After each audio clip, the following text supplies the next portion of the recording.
ન્યૂઝમાં આપનું સ્વાગત છે। સાયબર ક્રાઇમમાં બ્લોક કરાવવામાં આવેલ નાણાં, સાયબર અવેરનેસ તથા નાણાં રિફંડ જેવી પ્રજાલક્ષી કામગીરી બાબતે માહિતી અપાઈ। સાયબર ક્રાઇમ તપાસ અને રાહતના ભાગરૂપે સાયબર ક્રાઇમ ડિપાર્ટમેન્ટ દ્વારા 28,000 બેંક ખાતાઓને અનફ્રીઝ કરવામાં આવેલ છે। સાથે સાથે વર્ષ 2023ની સાપેક્ષમાં વર્ષ 2024માં સાયબર ક્રાઇમ રિફંડમાં 28% નોંધપાત્ર વધારો જોવા મળ્યો છે। સાથે સાથે સાયબર ક્રાઇમ લીન અને ફ્રીઝ એકાઉન્ટ પોલિસીમાં સુધારો કરવામાં આવેલ છે, જેમાં વર્તમાન પોલિસી અનુસાર કોઈપણ ફ્રોડ એમાઉન્ટ પૂરતો જ લીન મૂકવામાં આવે છે, જેથી લોકોને ઘણી રાહત છે।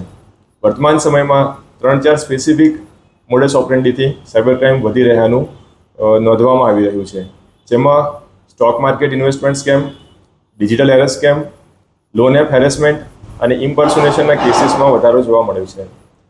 આપ તમામને વિનંતી છે કે કોઈ પણ સાયબર ક્રાઇમનો ભોગ બનો તો 1930 પર સંપર્ક કરવો અને નજીકના વધુ માર્ગદર્શન માટે નજીકના પોલીસ સ્ટેશનનો સંપર્ક કરવો। અસ્તુ, જય હિન્દ।